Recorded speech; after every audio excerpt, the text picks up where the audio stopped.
नमस्ते तपाईहरुलाई मेरो युट्युब च्यानलमा स्वागत छ। कृपया यो च्यानललाई सब्स्क्राइब गर्नुहोस् र वेब डेभलपमेन्टको बारेमा तपाईहरुले मबाट सिक्न सक्नुहुन्छ यो च्यानलबाट। र आजको भिडियोमा तपाईहरुलाई म CSS को डिस्प्लेको प्रपर्टीहरु भन्ने छु। यो भिडियो चाहिँ सुरुदेखि लास्टसम्म राम्रोसँग हेर्नु होला। तपाईहरु पनि ल्यापटप खोलेर सँगसँगै भिजुअल स्टुडियो कोडमा कोड गरेर सिक्न सक्नुहुन्छ।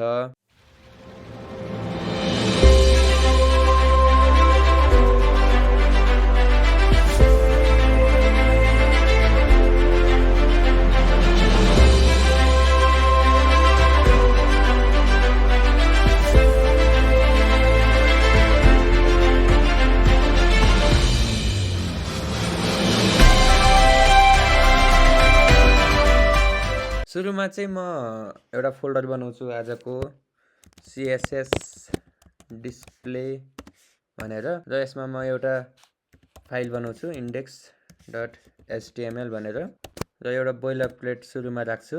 टाइटलमा राख्छु डिस्प्ले प्रपर्टी र म तपाईहरुलाई चाहिँ अब डिस्प्ले प्रपर्टीको बारेमा भन्छु। डिस्प्ले प्रपर्टी चाहिँ CSS को इम्पोर्टेन्ट हो। यसले चाहिँ हजुरहरुको कन्ट्रोल लेआउटलाई चाहिँ कन्ट्रोल गर्छ। त्यो पनि एकचोटि म यहाँ सुरुमा लेख्छु इम्पोर्टेन्ट फर कन्ट्रोलिङ लेआउट।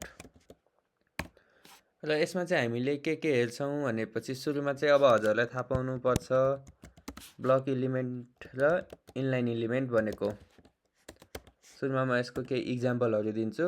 यदि तपाईहरुले मेरो HTML को भिडियो हेर्नु भएको छ भनेपछि हजुरलाई थाहा हुन्छ मैले त्यहाँ पनि ब्लक र इनलाइन एलिमेन्टहरु भनेको थिएँ। त्यही तपाईहरुले चाहिँ हेर्न सक्नुहुन्छ है। हेडिङ चाहिँ H1 to H6 हुन्छ। अनि त्यसपछि अर्को हाम्रो प्याराग्राफ पनि हो। प्याराग्राफ पनि ब्लक एलिमेन्टमा पर्छ। त्यसपछि अर्को भयो फर्म, त्यसपछि भयो हेडर, त्यसपछि भयो फुटर, अनि त्यसपछि भयो सेक्सन। यस्तो धेरैहरु छ। यो त सिर्फ इक्जाम्पलहरु हो। म यसलाई चाहिँ कमेन्ट आउट गरिदिन्छु। इनलाइन एलिमेन्टमा पर्छ हाम्रो स्प्यान, अनि त्यसपछि ए ट्याग, इमेज ट्याग। त्यही भएर चाहिँ म एउटा यहाँ पहिला बनाउँछु डिभ ट्याग। डिभमा एउटा लेख्छु होम, अनि त्यसपछि अनि यहाँ अर्को राख्छु एबाउट, त्यसपछि यहाँ राख्छु सर्भिसेस र यहाँ राख्छु कन्ट्याक्ट भनेर। अनि त्यसपछि यहाँ तल राख्छु अब इनलाइन एलिमेन्टहरु बनाउँछु। इनलाइन एलिमेन्टमा स्प्यान राख्छु र म यहाँ लेख्छु ब्लक एलिमेन्ट्स। यसलाई पनि कमेन्ट आउट गर्दिम र इनलाइन एलिमेन्ट्समा चाहिँ स्प्यान एट्रिक्स 4, त्यसपछि यहाँ 1 लेख्छु। यो 1 लाई गराउँछु 2, यसलाई गराउँछु 3, यसलाई गराउँछु 4 र यसलाई चाहिँ म गो लाइभ गर्छु। हजुरले देख्न सक्नुहुन्छ। यता हेर्नुस् त होम, एबाउट, सर्भिसेस र कन्ट्याक्ट भनेर मैले डिभ एलिमेन्ट बनाएको थिएँ। तर स्प्यानमा चाहिँ 1 2 3 4 राखेको थिएँ। यहाँ के फरक छ त इन्स्पेक्ट गरेर पनि म हजुरले देखाउँछु। हेर्नु त होममा यसले पुरा विड्थ लिएको छ, एबाउटले पुरा विड्थ लिएको छ, डिभ लिएकोले अब हेर्नु स्प्यानले आफूलाई जति स्पेस चाहिएको छ त्यति मात्र लिएको छ। देख्नुभयो नि यो हो block element and inline elements. हजुरले यसरी बुझ्न सक्नुहुन्छ यो ब्लक र इनलाइन भनेको चाहिँ के हो भनेर। अनि अर्को आउँछ डिस्प्ले नन। अनि त्यसपछि त्यो डिस्प्ले नन देखाउनु भन्दा पहिले चाहिँ म तपाईहरुलाई यहाँ एउटा क्लास दिन्छु होम भनेर।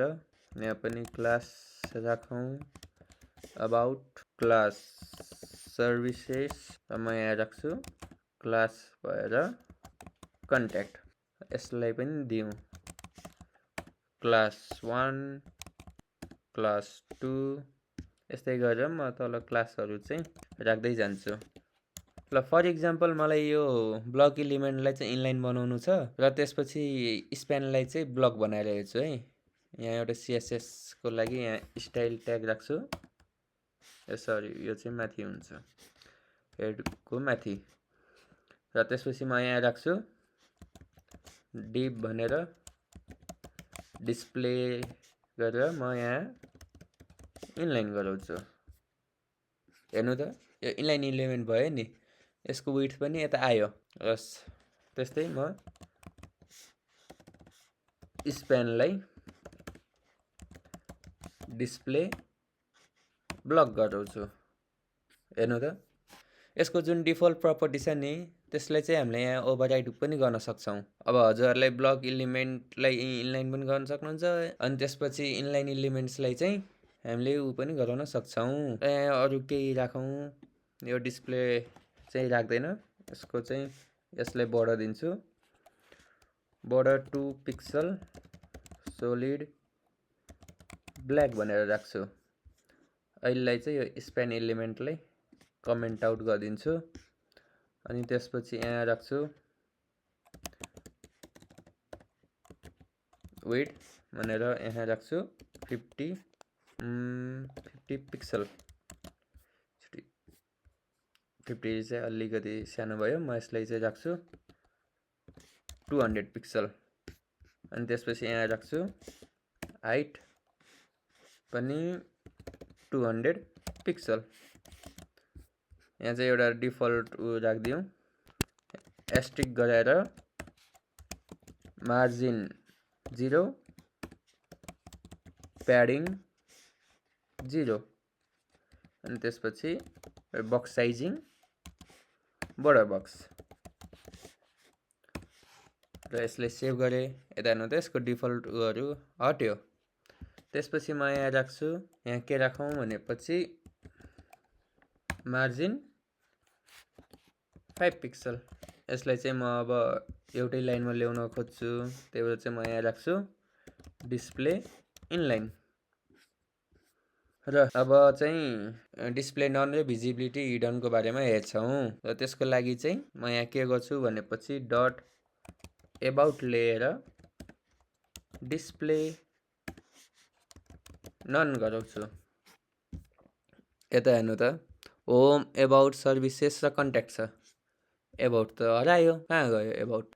यो डिस्प्ले ननमा चाहिँ के हुन्छ भनेपछि यसमा चाहिँ हजुरहरूको display none erases the space also, यसले चाहिँ स्पेस पनि हटाइदिन्छ डिस्प्ले ननले। र म यसैलाई चाहिँ अब भिजिबिलिटी हिडन भनेर र म यसलाई सेभ गर्छु। भिजिबिलिटीमा चाहिँ के हुन्छ भनेपछि हजुरको त्यो स्पेस चाहिँ बिचमा खाली छोड्छ, त्यसको जुन जति स्पेस ल्याउने थियो, अनि तर त्यो इलिमेन्ट चाहिँ हाइड गरिदिन्छ, देखाउँदैन। यसमा चाहिँ म लेख्छु visibility does not erases the space. यसले चाहिँ स्पेस चाहिँ डिलिट गर्दैन, erases the space but it hides the element. बुझ्नुभयो नि? यही थियो हाम्रो चाहिँ आजको टपिक। यो चाहिँ डिस्प्ले प्रपर्टी चाहिँ हामीले वेबसाइटहरू बनाउँदाखेरि काम लाग्छ। यो चाहिँ हजुरहरूले राम्रोसँग बुझ्नुपर्ने हुन्छ, किनकि हामीले ठुल्ठुलो वेबसाइट बनाउँदाखेरि कहिलेकाहीँ चाहिँ चेक गर्नको लागि पनि अरू केही गर्नको लागि पनि युज गर्नुपर्ने हुन्छ। तपाईँले चाहिँ यो मेरो युट्युब च्यानललाई चाहिँ सब्सक्राइब गरिदिनुहोस् र बेल आइकनलाई क्लिक गर्नुहोस्, जस कारणले तपाईँहरूले चाहिँ मेरो आउने भिडियोहरू तपाईँहरूले देख्न सक्नुहुन्छ।